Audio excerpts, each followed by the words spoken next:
혈당이 계속 오르고 있는데 병원에서 검사를 받으면 이상하게도 이런 말을 듣게 되는 경우가 있습니다. 췌장은 아무 이상 없습니다. 그런데 혈당은 분명히 210을 찍었습니다. 식후에는 230까지 올라갔습니다. 당화혈색소도 6.9%로 나왔습니다. 이게 도대체 어떻게 된 일일까요? 멀쩡한 췌장인데 왜 혈당이 이렇게 높게 오르는 걸까요? 오늘 우리가 함께 파헤쳐 볼 주제가 바로 이 수수께끼입니다. 혈당을 올리는 진짜 범인은 과연 무엇인지, 그리고 그 범인이 지금 우리 몸속에서 어떤 짓을 하고 있는지, 집에서 거울 하나만 있으면 확인할 수 있는 3가지 결정적인 단서까지 오늘 하나하나 밝혀드리겠습니다. 끝까지 함께 해주시면 여러분의 혈당 문제를 바라보는 시각이 완전히 달라지실 겁니다. 경상남도 진주에 사시는 윤덕순 할머니, 올해 73살이십니다. 30년 넘게 밭일을 하셨고 지금도 텃밭을 직접 일구시는 분입니다. 지난해 여름 건강검진에서 공복 혈당이 127이 나왔습니다. 의사 선생님이 당뇨 전 단계라고 하셔서 밥도 줄이고 과일도 끊으셨습니다. 그런데 석 달 뒤에 다시 받은 검사에서 혈당이 오히려 더 올라 있었습니다. 당황스러우셔서 정밀 검사를 받으셨는데 초음파 결과는 췌장 이상 없음이었습니다. 그렇다면 범인은 누구일까요? 오늘 우리는 탐정이 되어서 혈당을 올리는 진짜 범인을 추적해 보겠습니다. 먼저 첫 번째 용의자를 불러드려 보겠습니다. 자, 많은 분들이 가장 먼저 의심하시는 것, 바로 췌장 자체의 손상입니다. 췌장이 망가졌으니까 인슐린이 안 나오는 거 아닌가요? 이 의심 충분히 합리적입니다. 실제로 혈당 조절의 핵심이 인슐린이고 인슐린은 췌장의 베타세포에서 만들어지니까요. 그런데 여기서 우리가 눈여겨봐야 할 수치가 있습니다. 대한당뇨병학회가 2023년에 발표한 자료를 보면 2형 당뇨 환자 중에서 췌장의 실질적인 구조적 손상이 확인되는 경우는 전체의 23% 정도에 불과합니다. 나머지 77%는 영상검사상 췌장이 멀쩡합니다. 그렇다면 이 77%는 어떻게 혈당이 오르는 걸까요? 췌장 손상이 범인이라면 이 수치를 설명할 수가 없습니다. 이 첫 번째 용의자는 일부 책임은 있지만 우리가 찾는 주범은 아닌 것 같습니다. 기록에 남겨두고 다음 용의자를 불러오겠습니다. 두 번째 용의자는 바로 유전과 나이입니다. 부모님이 당뇨셨으니까 나도 당연히 당뇨 아닌가요? 이런 말씀을 하시는 분들이 정말 많습니다. 네, 실제로 당뇨에는 유전적 요인이 있는 것은 사실입니다. 부모 양쪽 모두 2형 당뇨인 경우 자녀의 발병 위험이 최대 50%까지 높아진다는 연구가 있으니까요. 그런데 여기서 중요한 점이 있습니다. 유전은 방아쇠를 당길 수 있는 환경을 만들어줄 뿐이지 반드시 당뇨로 이어지는 게 아닙니다. 실제로 동일한 유전자를 가진 일란성 쌍둥이를 연구한 결과 한쪽이 당뇨여도 다른 쪽이 당뇨가 되는 확률은 약 70% 정도입니다. 즉 30%는 같은 유전자를 갖고 있어도 당뇨가 안 생긴다는 겁니다. 유전은 공범일 수 있습니다. 하지만 단독 범인은 아닙니다. 나이도 마찬가지입니다. 60세 이후에 췌장 기능이 조금씩 떨어지는 것은 자연스러운 노화 과정이지만 건강한 60대, 70대 어른들 중에도 혈당이 정상인 분들이 아주 많습니다. 나이가 주범이라면 60세 이상 모든 어르신이 당뇨여야 하는데 그렇지 않습니다. 두 번째, 용의자도 일부 관여는 되어 있지만 주범은 아닙니다. 세 번째 용의자. 아마 많은 분들이 이 녀석을 가장 강하게 의심하고 계실 겁니다. 바로 달고 단 음식, 탄수화물, 설탕입니다. 단 거 많이 먹으니까 혈당이 오르는 거 아닌가요? 맞습니다. 직접적으로는 맞는 말입니다. 설탕과 흰쌀, 흰밀가루 같은 정제 탄수화물은 혈당을 빠르게 올리는 것이 사실입니다. 그런데 앞서 말씀드린 윤덕순 할머니처럼 밥도 줄이고 과일도 끊었는데 혈당이 오히려 올라가는 경우를 어떻게 설명할 수 있을까요? 강원도 춘천에 계신 강무열 선생님, 75이시고 오랫동안 중학교 교사로 봉직하셨습니다. 은퇴 후 건강을 위해 탄수화물을 크게 줄이고 채소 위주로 드셨는데 6개월이 지나도 당화혈색소가 7.1%에서 요지부동이었습니다. 먹는 걸 줄였는데 왜 혈당은 안 내려갈까요? 탄수화물은 확실히 공범입니다. 하지만 이것만 잡아서는 문제가 해결되지 않습니다. 우리가 찾는 진짜 주범이 아직 남아있기 때문입니다. 이제 우리가 오랫동안 찾던 주범을 불러올 시간입니다. 이 녀석의 이름은 인슐린 저항성, 그리고 그와 한 패거리인 인슐린 분비 타이밍 장애입니다. 이 두 녀석이 손을 잡고 어떤 짓을 벌이는지 처음부터 차근차근 설명해 드리겠습니다. 우리가 밥 한 공기를 먹으면 위에서 소화가 되면서 포도당이 혈액 속으로 들어오기 시작합니다. 혈당이 오르기 시작하는 거죠. 이때 건강한 췌장은 아주 정교한 반응을 합니다. 혈당이 오르는 속도를 감지해서 그에 딱 맞는 양의 인슐린을 즉시 내보냅니다. 이것을 1차 인슐린 분비 반응이라고 합니다. 보통 식사 시작 후 2분에서 10분 사이에 일어나는 일입니다. 인슐린이 나오면 우리 몸의 세포들이 혈액 속의 포도당을 받아들이기 시작합니다. 세포막에 있는 문이 열리는 거예요. 그렇게 해서 혈당이 자연스럽게 내려오게 됩니다. 그런데 인슐린 저항성이 생기면 어떻게 될까요? 인슐린은 분명히 나왔는데 세포가 그 신호를 무시합니다. 인슐린이 세포막 문 앞에서 문 열어요 라고 두드리는데 세포가 귀를 막고 있는 상태입니다. 이 상태가 바로 인슐린 저항성입니다. 세포가 인슐린 신호를 무시하니까 혈당은 계속 높은 상태로 유지됩니다. 이걸 감지한 췌장은 당황해서 인슐린을 더 많이 분비하기 시작합니다.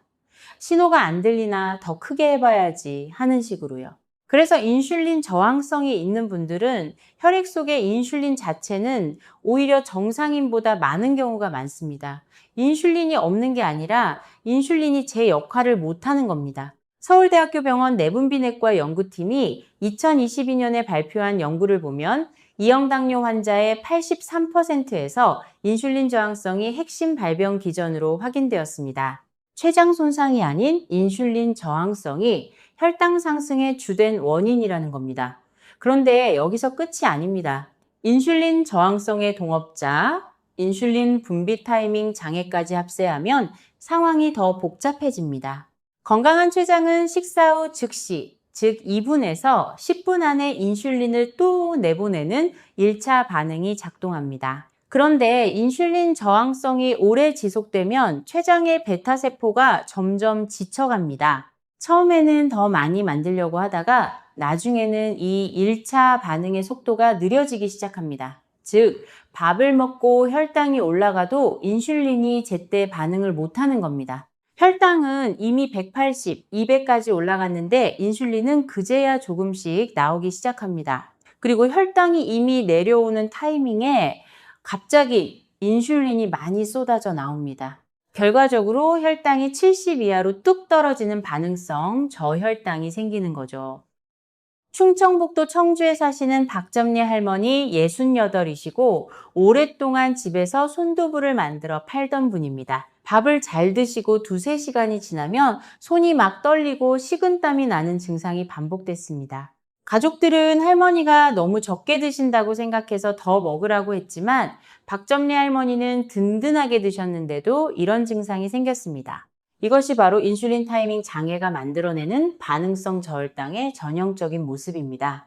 연세대 의과대학 연구팀이 60세 이상 어르신 640명을 2년간 추적 관찰한 결과 당뇨 전 단계 환자의 67%에서 이 인슐린 1차 분비 반응 지연이 확인되었습니다.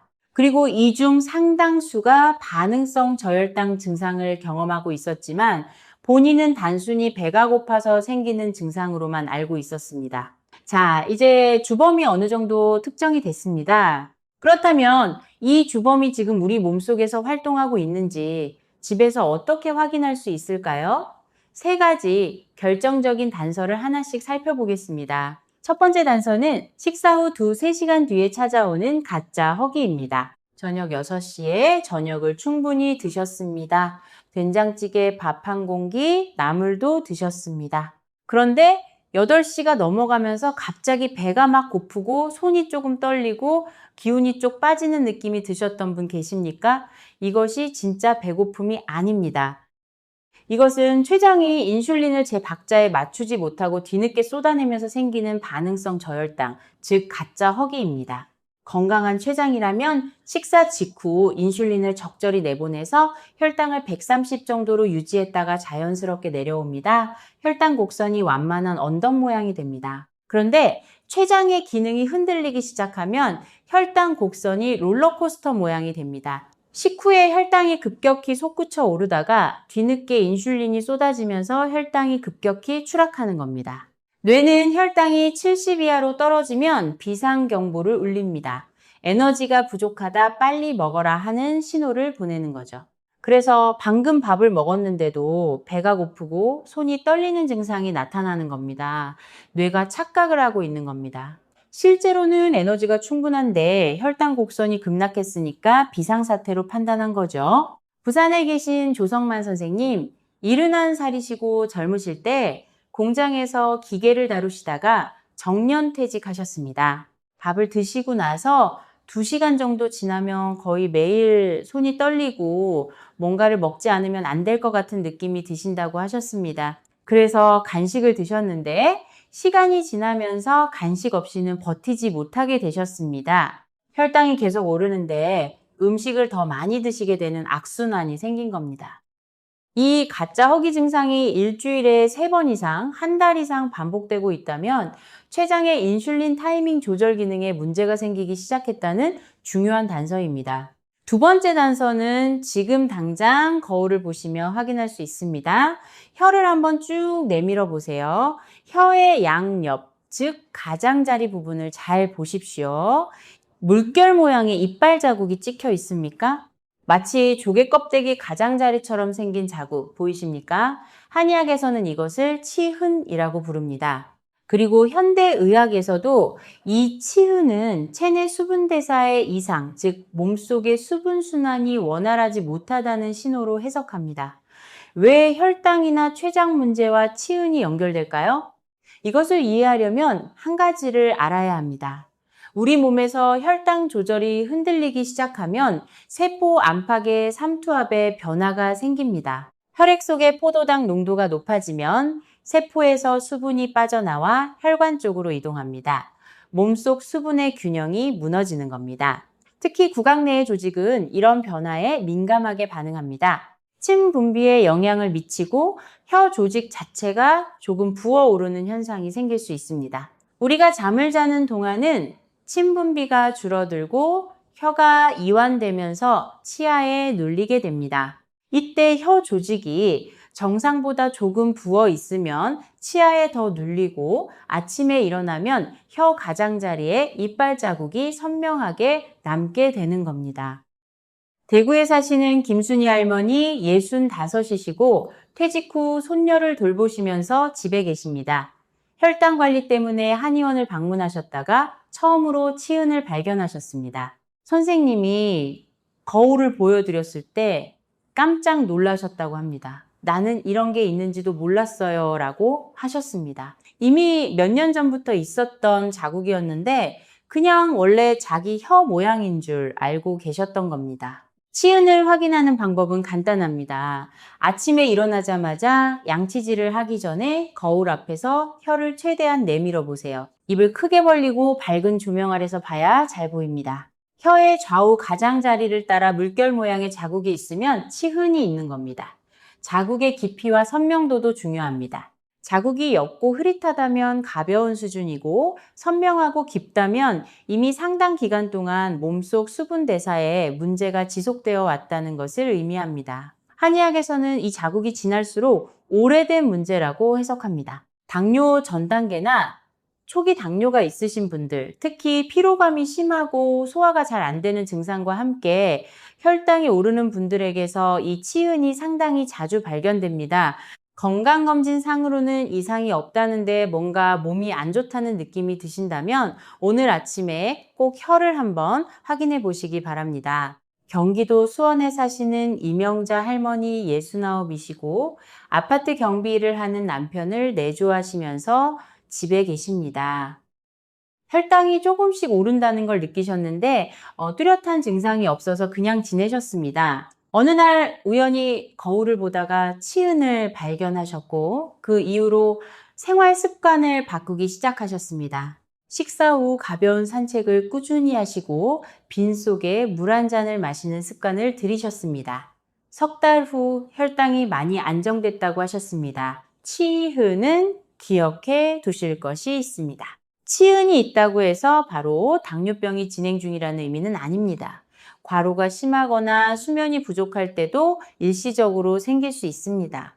중요한 것은 치흔이 며칠이 지나도 계속 남아있고 오히려 더 선명해지는 경향이 있다면 이것이 단서가 된다는 겁니다. 단 한 번의 관찰로 결론을 내리지 마시고 일주일 정도 매일 아침 확인해 보세요. 세 번째 단서는 혈당 변동폭 확인입니다. 이것을 알아보기 위해서는 혈당 측정기가 필요합니다. 혈당 측정기는 요즘 약국에서 3만 원에서 5만 원 사이에 구입하실 수 있습니다. 혈당 관리에서 평균 수치 못지않게 중요한 것이 바로 변동성입니다. 당화혈색소 5.6%라고 해서 무조건 안심할 수 없는 이유가 바로 여기 있습니다. 당화혈색소는 지난 3개월 동안의 혈당 평균값입니다. 그런데 혈당이 50에서 250 사이를 마구 오르내리면서 평균이 120이 나올 수도 있고 혈당이 90에서 130 사이에서 안정적으로 움직이면서 평균이 110이 나올 수도 있습니다. 평균은 비슷해 보여도 몸이 받는 충격은 완전히 다릅니다. 혈당 변동폭이 큰 경우 혈관 내벽에 가해지는 스트레스가 훨씬 큽니다. 고혈당에서 저혈당으로 또 고혈당으로 롤러코스터를 타는 과정에서 혈관 내피세포가 손상을 반복해서 받게 됩니다. 일본 오사카 대학 연구팀이 2021년에 발표한 연구에서 혈당 변동성이 높은 그룹은 평균 혈당이 비슷해도 심혈관 합병증 위험이 2.1배 높게 나타났습니다. 자, 그러면 직접 측정해 보시겠습니다. 방법은 이렇습니다. 아침 공복 상태, 즉 최소 8시간 이상 아무것도 드시지 않은 상태에서 첫 번째 측정을 합니다. 수치를 기록해 두세요. 그 다음 식사를 하십니다. 평소 드시는 양대로 드시면 됩니다. 특별히 줄이거나 늘리지 않으셔도 됩니다. 식사가 끝난 시점으로부터 정확히 2시간 후에 두 번째 측정을 합니다. 이 두 수치의 차이가 혈당 변동 폭입니다. 건강한 췌장을 가진 분이라면 이 차이가 50 미만입니다. 공복 혈당이 90이었다면 식후 2시간 혈당이 130 정도이면 괜찮다는 겁니다. 차이가 40이니까요. 그런데 차이가 60을 넘기 시작하면 주의가 필요합니다. 100이 넘어가면 췌장이 혈당 상승에 제때 반응하지 못하고 있다는 의미입니다. 울산에 사시는 박근태 선생님 72살이시고 예전에 선박 일을 하시다가 은퇴하셨습니다. 공복 혈당은 항상 115 정도로 그렇게 높지 않았습니다. 그런데 식후 2시간 혈당을 재봤더니 235가 나왔습니다. 변동폭이 120입니다. 당화혈색소는 6.8%로 심각한 수준은 아닌 것처럼 보였지만 이 변동폭을 봤을 때 이미 췌장의 즉각 반응 기능이 상당히 저하되어 있다는 것을 알 수 있습니다. 반대로 전남 광주에 사시는 최분남 할머니는 공복 혈당이 118로 당뇨 전 단계 경계에 있었지만 식후 2시간 혈당을 재봤더니 150일이었습니다. 변동폭이 33, 췌장이 아직 비교적 잘 반응하고 있다는 의미입니다. 같은 공복 혈당이라도 변동폭에 따라 췌장의 실제 기능 상태가 완전히 다를 수 있습니다. 자, 이제 오늘 우리가 추적해온 내용을 수사 기록부에 정리해 보겠습니다. 처음에 우리는 이런 미스터리로 출발했습니다. 왜 초음파 검사에서 췌장이 정상으로 나오는데 혈당은 계속 오르는가? 수사 결과를 정리합니다. 혈당 상승의 주범은 췌장 자체의 손상이 아니라 인슐린 저항성과 인슐린 타이밍 장애입니다. 췌장이 망가진 게 아니라 췌장이 만들어내는 인슐린이 세포에서 무시당하고 게다가 분비 타이밍까지 어긋나면서 혈당이 출렁이는 상황이 생기는 겁니다. 이 주범이 내 몸속에서 활동하고 있는지 집에서 확인할 수 있는 3가지 단서를 오늘 살펴봤습니다. 첫째, 식사 후 2-3시간 뒤에 찾아오는 가짜 허기, 즉 손떨림과 식은땀을 동반한 반응성 저혈당 증상.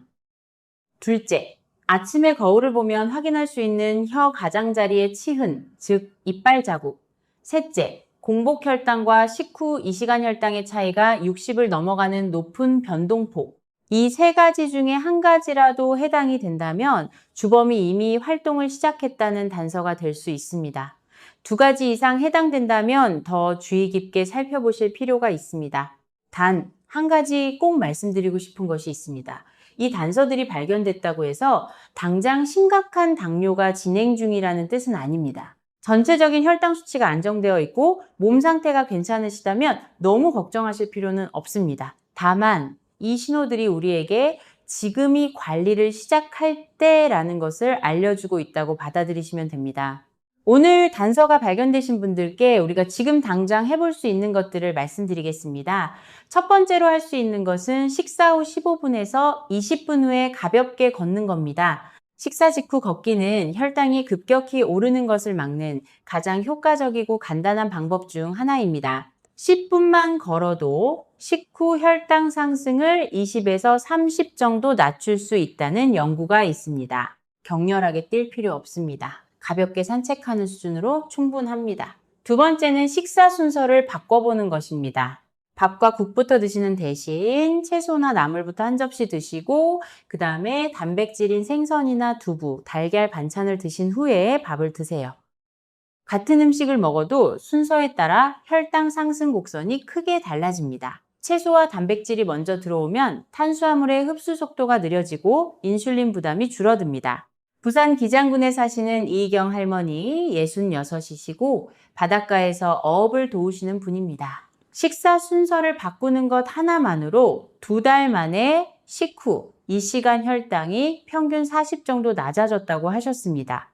약을 바꾸거나 크게 식단을 조절하지 않았는데도요. 세 번째는 단 음료를 물로 바꾸는 것입니다. 우리가 흔히 마시는 식혜, 수정과 과일 주스 한 잔에 들어있는 당분의 양은 생각보다 훨씬 많습니다. 시중에 판매되는 식혜 한 팩에는 각설탕 15개에서 20개 분량의 당분이 들어있는 경우가 있습니다. 명절이나 특별한 날에만 드시는 게 아니라면 이런 음료를 물이나 보리차로 바꾸시는 것만으로도 혈당 관리에 상당한 도움이 됩니다. 네 번째로 수면의 질에 주목해 주세요. 잠을 제대로 못 자는 것이 혈당 조절에 얼마나 나쁜 영향을 미치는지 아직 모르시는 분들이 많습니다. 하루 6시간 미만으로 자는 것이 지속되면 인슐린 저항성이 급격히 높아진다는 연구들이 많이 있습니다. 고려대 의과대학 연구팀의 자료에 따르면 수면 시간이 하루 5시간 이하인 경우 인슐린 저항성 지표가 정상 수면 그룹에 비해 평균 39% 높게 나타났습니다. 밤에 자주 깨신다거나 화장실을 자주 가신다거나 하는 수면 문제가 있으시다면 이 부분도 반드시 해결하셔야 합니다. 경북 안동에 사시는 권대복 선생님, 74살이시고 오랫동안 농사를 지으셨습니다. 새벽에 3번에서 4번씩 깨는 수면 문제가 있으셨는데 이분의 혈당 변동폭이 유독 컸습니다. 수면 문제를 집중적으로 해결한 이후 혈당 변동폭이 눈에 띄게 줄었습니다. 잠자는 시간에도 우리 몸은 혈당을 조절하는 일을 계속하고 있습니다. 인천에 사시는 홍순리 할머니, 70살이시고 퇴직 후 복지관에서 자원봉사를 하시는 분입니다. 오늘 얘기한 3가지 단서를 확인해 보셨더니 가짜 허기 증상과 치흔이 모두 있으셨습니다. 혈당 변동폭을 재봤더니 공복 혈당 105에서 식후 2시간 혈당 113으로 변동폭이 108이었습니다. 식후 걷기와 식사 순서 바꾸기를 석 달간 꾸준히 실천하셨고 재측정 결과 변동폭이 68로 줄었습니다. 가짜 허기 증상도 훨씬 줄었다고 하셨습니다. 오늘 말씀드린 이 방법들이 모든 분들께 똑같이 적용되지는 않을 수 있습니다. 사람마다 혈당이 흔들리는 원인이 다릅니다. 어떤 분은 피로와 기력 저하가 주된 원인이고 어떤 분은 스트레스와 수면 부족이 원인이고 또 어떤 분은 오래된 식습관이 누적된 결과일 수 있습니다. 본인의 상황에 맞는 접근이 필요합니다. 중요한 것은 지금 이 신호들을 가볍게 여기지 않는 것입니다. 혈당 문제는 처음에는 아무런 증상이 없는 경우가 많습니다. 그래서 이렇게 집에서 스스로 확인할 수 있는 단서들이 소중한 겁니다. 몸이 보내는 작은 신호들을 알아채고 일찍 대응하면 훨씬 더 좋은 결과를 만들 수 있습니다. 여기서 한 가지 더 말씀드리고 싶은 것이 있습니다. 우리가 이 세 가지 단서를 확인했을 때 해당 사항이 있다고 해서 무조건 병원에 가야 한다는 뜻은 아닙니다. 다만 해당 사항이 여러 개이거나 증상이 점점 심해지는 경향이 있다면 그때는 전문적인 확인이 필요합니다. 혈당을 올리는 원인은 사람마다 다릅니다. 이것을 이해하는 것이 굉장히 중요합니다. 같은 E형 당뇨라도 그 뒤에 숨어있는 원인이 완전히 다를 수 있습니다. 예를 들어 어떤 분들은 만성 스트레스가 주된 원인입니다. 스트레스를 받으면 코르티솔이라는 호르몬이 분비되는데 이 코르티솔이 인슐린의 작용을 방해합니다. 이분들은 식단 관리보다 스트레스 관리가 먼저입니다. 혈당과 관련해서 우리가 자주 들어보셨을 수치 중에 하나가 인슐린 분비 능력 지수입니다. 우리 몸이 혈당 자극에 얼마나 빠르게 인슐린으로 반응하는지를 수치로 나타낸 것입니다. 전문 용어로는 베타세포 기능이라고도 합니다. 우리가 앞서 얘기한 1차 인슐린 반응이 얼마나 살아있는지를 보는 겁니다. 건강한 우리 몸이라면 식사 후 2분에서 10분 사이에 인슐린이 빠르게 분비되어야 합니다. 그런데 이 1차 반응이 무뎌지기 시작하면 우리 몸은 그만큼 더 오랜 시간 동안 높은 혈당에 노출됩니다. 혈관 내피세포도 그 시간만큼 더 많은 스트레스를 받고요. 이것이 쌓이면 우리가 흔히 걱정하는 당뇨 합병증의 씨앗이 됩니다. 여러분, 오늘 말씀드린 세 가지 단서를 한 번만 확인하고 끝내지 마세요.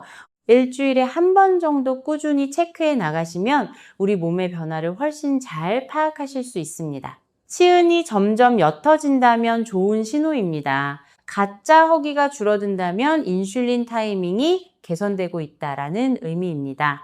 혈당 변동 폭이 좁아진다면 우리 췌장이 조금씩 회복되고 있다는 뜻이 됩니다. 경남 창원에 사시는 손명희 할머니 69이시고 마트에서 일하시다가 작년에 그만두셨습니다.